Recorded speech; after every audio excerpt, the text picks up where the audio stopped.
Welcome back guys to MMA addiction India Hindi. तो इस video में हम करेंगे UFC लंदन इवेंट का रिव्यू, प्लस जिन फाइटर्स ने फाइट जीती है उनकी नेक्स्ट फाइट किसके साथ होनी चाहिए उसके बारे में बात। तो चलिए वीडियो शुरू करते हैं। तो क्या इवेंट था ये भाई? मेरे हिसाब से तो ये आर्ग्यूबली इस साल का UFC का बेस्ट इवेंट था। प्रीलिम से लेकर मेन इवेंट तक सारी फाइट्स अच्छी थी। जैसे हमें प्रीलिम्स में अनडिफिटेड फ्लाईवेट प्रोस्पेक्ट मोहम्मद मोकायव की फ़ाइट देखने को मिली, जहां मोहम्मद मोकायव ने अपने अपोनेंट कोडी डर्डन को बस 1 मिनट के अंदर ही पहले एक रनिंग नी से लगभग नॉकआउट कर दिया। पर कोडी डर्डन एक एक्सपीरियंस फाइटर थे तो उन्होंने उसे सर्वाइव किया, पर फिर मोकायव ने उन्हें एक सबमिट कर दिया, और इतना सब बस 1 मिनट में। और अगर आपको नहीं पता है तो मोहम्मद मोकायव MMA के अभी one of the best prospect हैं। और अगर हम मोहम्मद मोकायव की एमेच्योर और प्रोफेशनल दोनों फाइट्स का रिकॉर्ड जोड़ें तो अभी 30 फाइट्स की विनिंग स्ट्रीक पर हैं। और सबसे बड़ी बात यह है कि मोहम्मद मोकायव अभी बस 21 साल के हैं। और अब उनकी नेक्स्ट फ़ाइट की बात करें तो मेरे हिसाब से उनकी नेक्स्ट फ़ाइट किसी रैंक्ड अपोनेंट से होनी चाहिए, और मेरे हिसाब से टीम इलियट उनके लिए एक अच्छे टेस्ट साबित होंगे। और प्रीलिम्स में ही हमें एक और ग्रेट फाइट देखने को मिली, जिसमें जैक सोर ने टिमूर वैलियव को एक हार्ड फॉट फाइट में एक अच्छी परफॉर्मेंस दिखाई और जीत हासिल कर अपना अनडिफिटेड रिकॉर्ड इंटैक्ट रखा। जैक सोर का रिकॉर्ड 16-0 का है, जिसमें उन्होंने 5 फाइट्स UFC में जीती हैं। और अब होपफुली UFC उनकी नेक्स्ट फाइट के लिए कोई रैंक्ड अपोनेंट ऑफर करे, और मेरे हिसाब से UFC को जैक सोर और राफेल असंसाल की फ़ाइट बुक करनी चाहिए। और प्रीलिम्स में ही पॉल क्रेग ने एक बार फिर ऐसी फाइट जीती जिसमें वो बुरी तरह पिट रहे थे। उन्होंने निकिटा करलाक को ट्रायंगल चोक में कैच कर सबमिट कर दिया, और उन्होंने उसके बाद एंथनी स्मिथ को कॉल आउट किया, और मेरे हिसाब से भी ये फ़ाइट को बुक करना चाहिए। और एंथनी स्मिथ ने भी आज बिलीव यू मी पॉडकास्ट में ये फ़ाइट एक्सेप्ट की है। और अब बात करते हैं मेन कार्ड की। तो मेन कार्ड में गनर नेल्सन की फ़ाइट के अलावा सारी फाइट्स अच्छी थी।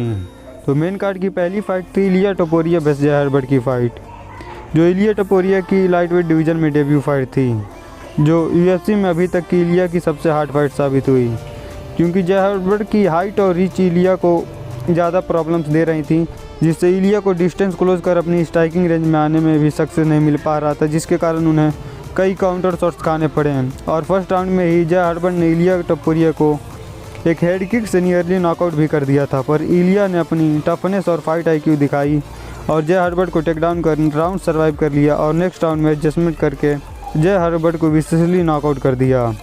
और उसके बाद पैडी पिम्बलेट को कॉल आउट भी किया, पर मुझे नहीं लगता UFC ये फाइट बुक करेगी, क्योंकि दोनों ही स्टार मटेरियल फाइटर हैं, तो UFC नहीं चाहेगी दोनों में से कोई भी हारे।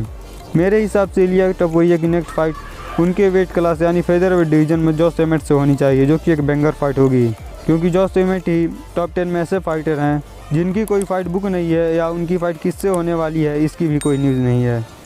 और इसके बाद मॉली मैकेन ने अपने अपोनेंट को स्पिनिंग एल्बो से नॉकआउट कर सैडोरल में भेज दिया, और उसके बाद पैडी पिम्बले ने कजूला वर्गस को फर्स्ट राउंड में एक क्लीन पंच खाने के बाद टाइकांडो हिप थ्रो से टेकडाउन कर सबमिट कर दिया।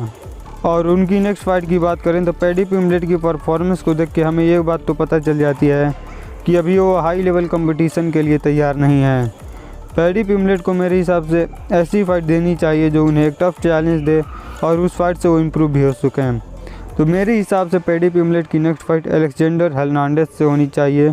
ऑब्वियसली ये फाइट दोनों फाइटर्स के लिए एक टफ फाइट होगी, पर फिर भी मैं पैडी पिम्बलेट को ये फाइट जीतते हुए देख सकता हूँ।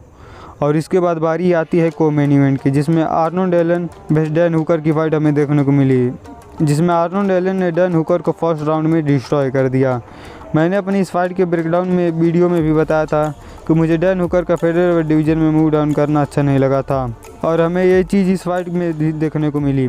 आर्नोल्ड एलन की स्पीड डैन हुकर को बहुत ज़्यादा प्रॉब्लम दे रही थी, और इतना वेट कट करना उनकी पंचेस ऑब्जर्व करने की एबिलिटी पर भी असर डाल रहा था, और हमें ये फाइट में देखने को भी मिला। एंड आई डोंट थिंक कि अब डैन हुकर को फेदरवेट डिवीज़न में फाइट करना चाहिए। और मेरे हिसाब से डैन हुकर को अब एक लंबा ले ऑफ लेकर अपना स्ट्रेंथ और कंडीशनिंग पे फोकस कर वाल्टर वेट डिवीज़न में मूव करना चाहिए।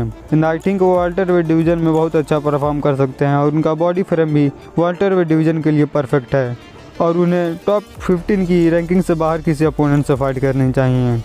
और आर्नोल्ड एलन की बात करें तो उन्होंने फाइट जीतने के बाद काल्विन केटर को कॉल आउट किया था, तो मैं भी उनकी इस कॉल आउट से 100% एग्री करता हूँ कि टॉप 5 के अंदर यही एक फ़ाइट है जिसका कोई सेंस बनता है, क्योंकि वोल्कानोव्स्की और कोरियन जॉम्बी नेक्स्ट मंथ ही फाइट कर रहे हैं और उस फाइट के winner most probably max hallway से फाइट करने वाला है। और यायर रोड्रिगेज और ब्रायन ओर्टेगा की फाइट को लेकर अभी UFC वर्क कर रही है। तो अब बात करते हैं मेन इवेंट की।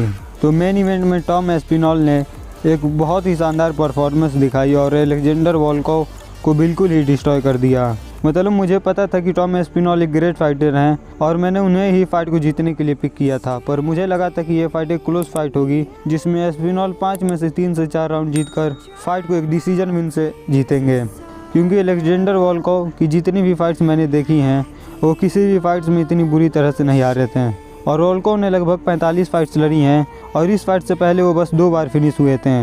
तो टॉम एस्पिनॉल को उनको फिनिश करना बहुत इम्प्रेसिव बात है। जिसके बाद उन्होंने टाइटो इवासा को कॉल आउट किया और मेरे हिसाब से भी टाइटो इवासा और उनकी नेक्स्ट फाइट के लिए सबसे बेस्ट चॉइस होगी। और सेकंड चॉइस सिरियल गान है, पर मुझे नहीं लगता कि UFC इन दोनों की फाइट कराना चाहेगी।